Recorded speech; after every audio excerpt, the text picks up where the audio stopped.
Hi viewers, I'm Marvin, my channel is Strength Chronicles, and today I'll be discussing with you 3 techniques that helped me break through my bench press sticking point, which was off the chest.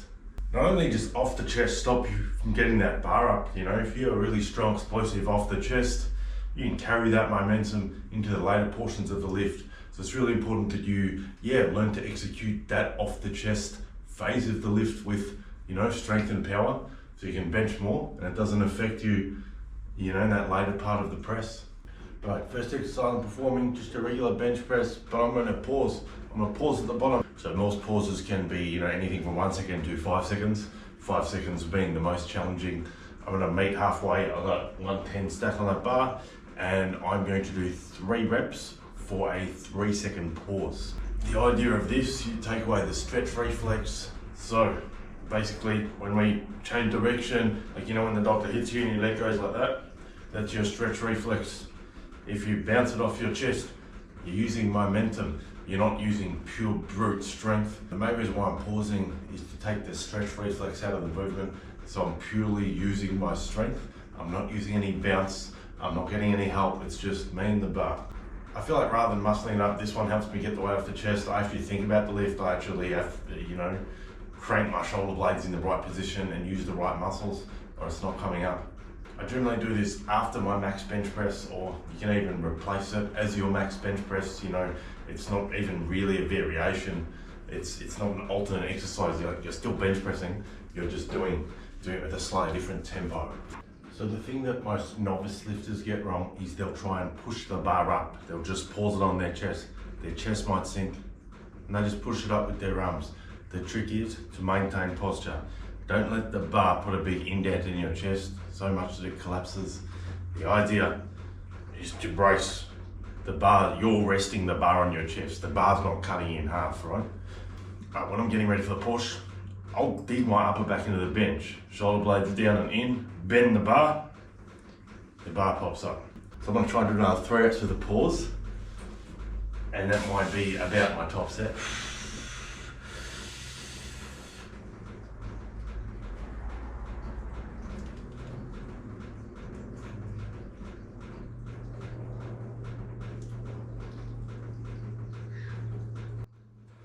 The second exercise that's helped me get out of that bottom position, will help me explode up off the chest, is the cambered bar.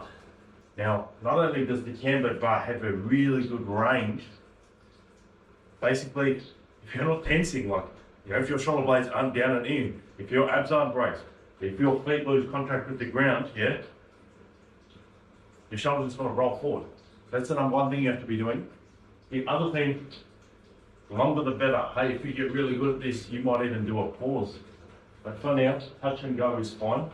Basically, what you want to do, basically, regular bench press, like that, cambered bar, you get so much further down, but your pecs get stimulated in that position that you're not familiar with. So when you go to press, it's easy. Here's a rep, we've got 80 kilos on there. If I wanted to go more for 8 to 10 reps, I'd probably do 60. You don't have to decrease a lot from your max. I'm going to try to do 5 by 5 on 80 on the flat.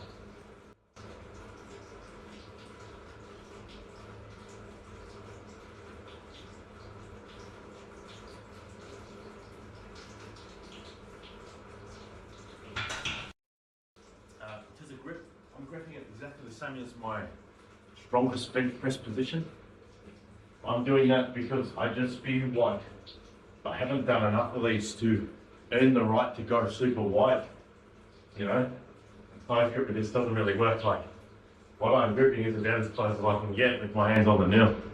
Now 2 movements is usually enough for most people. So, feel free to do some hypertrophy stuff now if you're watching this during workout. But if you want one more, got these dumbbell spotters. I'm just gonna do a dumbbell press. I'm gonna ensure every rep, when we do a barbell bench press, we only get down to the chest. The dumbbells ensure we can just make it a little bit further. So when we come up for a big barbell lift, our pecs are so used to being in that range and exerting maximal energy to get that barbell up, or the dumbbell up in this case, that it's not your weak point anymore. Also gives a massive stretch to your pec and hopefully make it a little bit more jacked.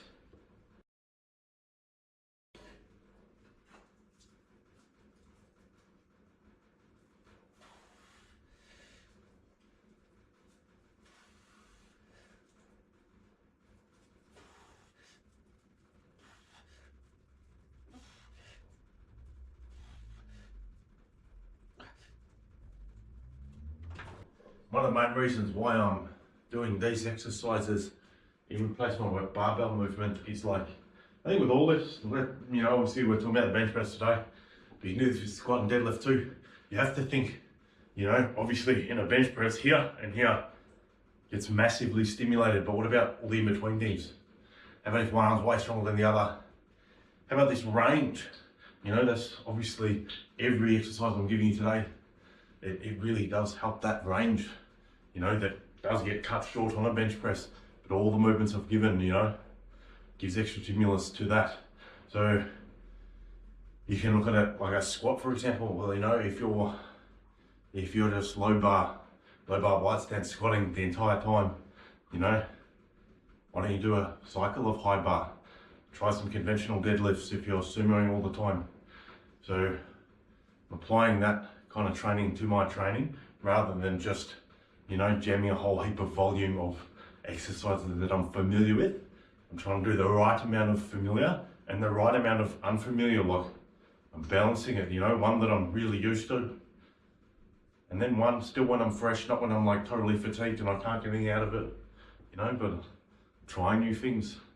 I'm trying to, you know, correct those weaknesses and get as strong as humanly possible. It's tight.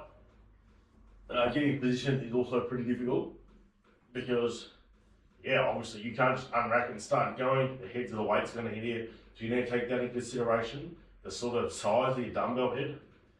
But once you get it right, so I'm about, the bar of the dumbbell is about in position with my eyes. I'm going to unrack in front of the chest. Yeah, once you do it a couple of times, pretty easy to rack and unrack. No shoulder pain. The closest I got to an injury is actually unracking it and feeling my pec get a little bit funny.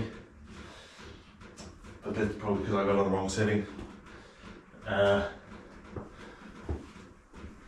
pack is probably about 8 centimeters. If you had like 4 centimeters, that'll be a lot more suitable. I reckon 4 centimeters down would be perfect for me. But I'm not going to max out. I'm just going to hang around that weight and try and, yeah, get my press a little bit stronger. It's a cool toy to have. If you got something out of the video, please subscribe and I'll see you next week.